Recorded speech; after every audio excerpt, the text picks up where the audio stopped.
Hey, this is Pastor Nick back at you here on Facebook Live on this noontime devotion. I've been thinking a lot today about how a lot of us desire people to be on our side and even admire us. Because we all want to live in peace with others, don't we? We don't want a lot of drama in our life. We don't want to be in a constant state of agitation with others. I know I sure don't, and I'm sure you don't either.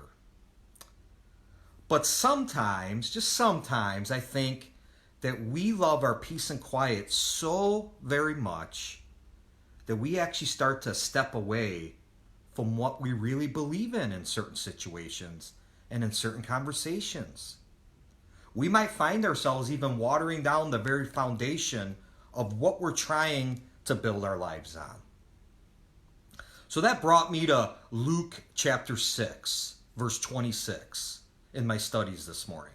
So I want to share that with you. Luke 6:26. Jesus says this, "Woe to you when all men speak well of you, for their fathers used to treat the false prophets in the same exact way."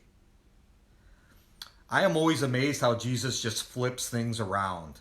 Notice how he says, "Woe to you when all men speak well of you." The key word there is all. Obviously, Jesus is not talking about us going around starting trouble and being troublemakers. He's not talking about being rude and disrespectful to others. He's not talking about that at all. Instead, he's saying that those who truly live for Christ will suffer some amount of persecution. There's no way around that.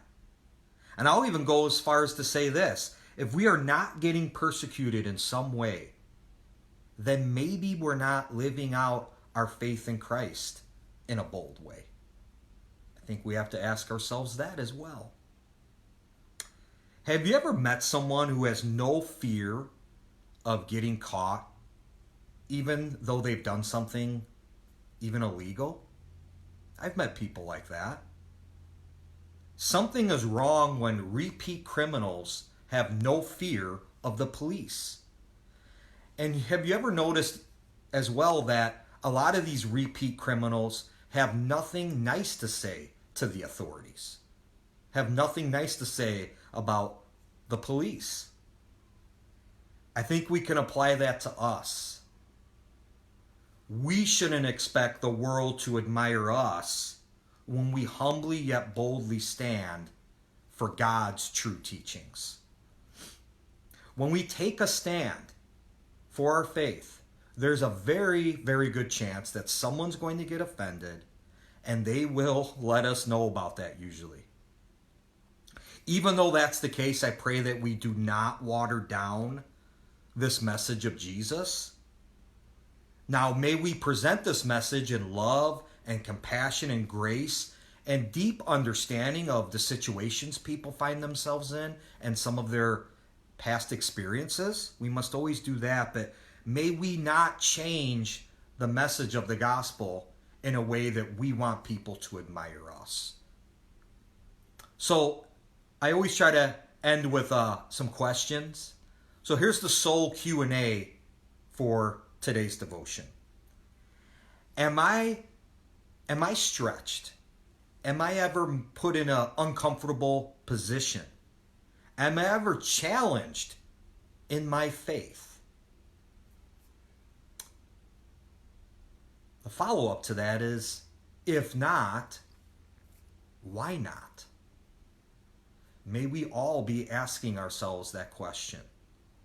And I also pray for courage for all of us, that as we go about our day today, and as we talk to our family and maybe some of our relatives over the phone or on social media tonight, as we talk to our neighbors, co-workers, may we share with them what Christ has done in our life. One of the best ways to share the gospel and to share Christ with others is just to share our testimony with them.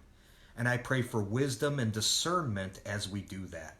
We do not want to beat anyone over the head with the hope of Christ, but we want to make sure that we are trying to look for opportunities and pray for opportunities from the Lord that we can share, especially with our unsaved loved ones and coworkers and friends. So just something to be thinking about and praying about as you go about your day today. Hey, God bless. Thanks for spending a few minutes with me, and looking forward to talking with you real soon. Bye.